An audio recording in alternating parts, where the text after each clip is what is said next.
Mark leases a car. Ethan buys the same car. Both walk away from the dealership convinced they made the smarter move. Both are wrong because neither one actually sat down and did the math. Once you do, the gap between them is bigger than almost anyone expects. Let's keep this fair. Mark and Ethan both make around $52,000 a year and both want the same car, a $32,000 mid-size SUV, same trim, same color. They walk into the same dealership the same afternoon. The only thing different is what they sign. Mark signs a 36-month lease, $2,500 down, $319 a month. The salesman makes it sound effortless, low payment, brand new vehicle, full warranty, and in 3 years he just hands the keys back and walks away clean. At least that's the pitch. Ethan takes a 60-month loan at 6.5%. His down payment is $3,500. His monthly comes to $541, $222 more than Mark every month. Nobody has to point that out to Ethan. He can feel it in his budget. On day one, Mark looks like the winner, lighter payment, and a feeling like he cracked some code the rest of us missed. But there's a structural difference here that has nothing to do with the monthly number. Every dollar Ethan spends buys equity in something he'll eventually own outright. Every dollar Mark spends rents the right to use something that was never his. That distinction is worth tens of thousands of dollars once you follow it far enough. For the first 3 years, Mark's experience is genuinely great. New car smell, full manufacturer coverage, 0 surprises. A transmission hiccup, worn brake pads, an air conditioning failure in peak summer, all covered. His only real expenses are the lease payment, insurance, and gas. Ethan's experience looks rougher. He's paying $541 a month while watching the SUV lose value in real time, dropping to roughly $28,000 the moment he drives off, $24,000 by year 1, $21,000 by year 2. His loan balance still sits around $23,000, meaning for nearly 2 years, Ethan technically owes more than the car is worth. People call that being underwater, and every payment feels like it's vanishing into a hole. Everyone watching gives Mark the win, and through year 3, the numbers agree.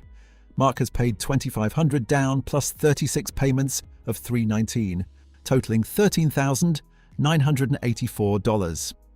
Ethan has paid $3,500 down plus 36 payments of $541, totaling $22,976. Mark has spent almost $9,000 less. On the surface, this looks settled. Then year 3 arrives and the story flips. Mark's lease matures and he's handed 3 choices. Buy the car at its residual value, usually $17,000 to $19,000, walk away owing nothing, or lease something new and restart the cycle. Mark does what most lessees do. He leases again. New contract, new down payment, another $319 a month, another 36 months on the clock. His odometer resets to 0. His payment counter does not. Ethan is now 36 months into a 60-month loan with 24 payments left. Frustrating, but he has something Mark doesn't, an actual finish line. Every payment moves Ethan closer to owning the vehicle outright. Every payment Mark makes moves him closer to handing the car back and starting over. That's what the monthly payment number always hides. One path is a loop, the other has an exit. At month 60, Ethan makes his final payment. Title transfers to his name, no more monthly obligation. From here, his only costs are insurance, gas, and maintenance, roughly $100 to $150 a month. Mark is still paying $319 every single month because leasing quietly became a permanent fixture in his life. It stopped feeling like a decision and just turned into background noise that still costs real money. Check the scoreboard at year 6. Mark has completed 2 full lease cycles, spending $27,968 total. He owns nothing, just a stack of receipts. Ethan has spent $35,960 on his loan, but his payments stopped at month 60 and he now owns a vehicle worth roughly $12,000 to $14,000. Subtract that asset value and his effective cost lands around $22,000 to $24,000. Mark spent almost $28,000 for nothing tangible. Ethan spent an effective $23,000 for an asset in his driveway. The lead changed hands quietly, but it changed. The monthly payment is the number dealerships lead with on the billboard, the website, the card the salesman slides across the desk. What never gets mentioned is everything attached to it. Mileage limits typically sit at 10,000 to 12,000 miles a year, while the average driver logs closer to 13,500, meaning most lessees are already over before the lease even ends. The penalty runs 15 to 25 cents per mile over, so 5,000 miles over across a 3-year lease means $750 to $1,250 due the moment you return the car, a bill you only discover at the very end. Then there's wear and tear.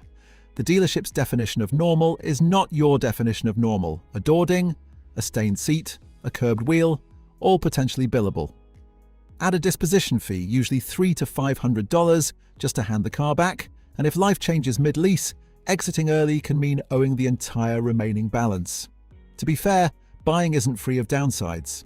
Once the factory warranty runs out around year 3 or 4, every repair lands on the owner, and expect $1,200 to $1,800 a year in maintenance, with some years spiking hard on a bigger repair. Depreciation is real too. A $32,000 vehicle can be worth $20,000 after 2 years, and barely $13,000 after 5.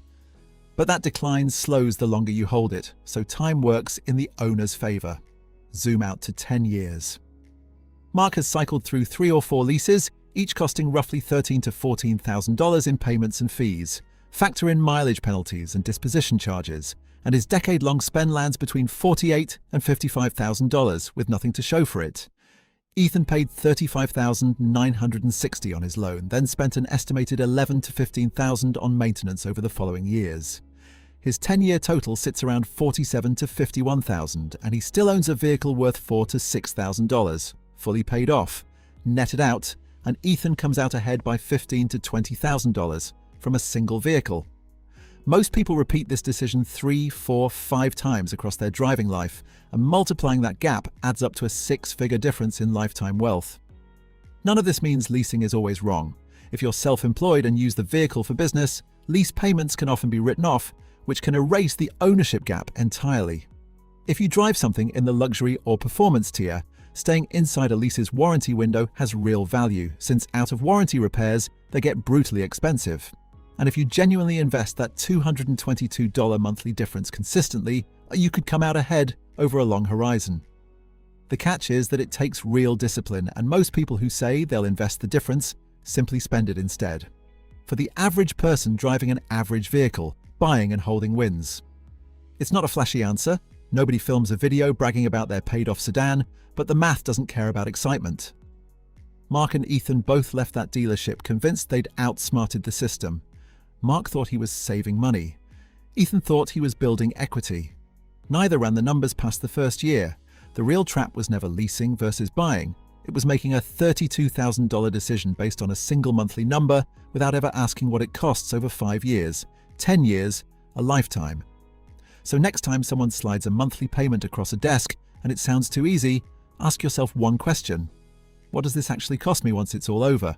Because that's the only number that was ever going to matter.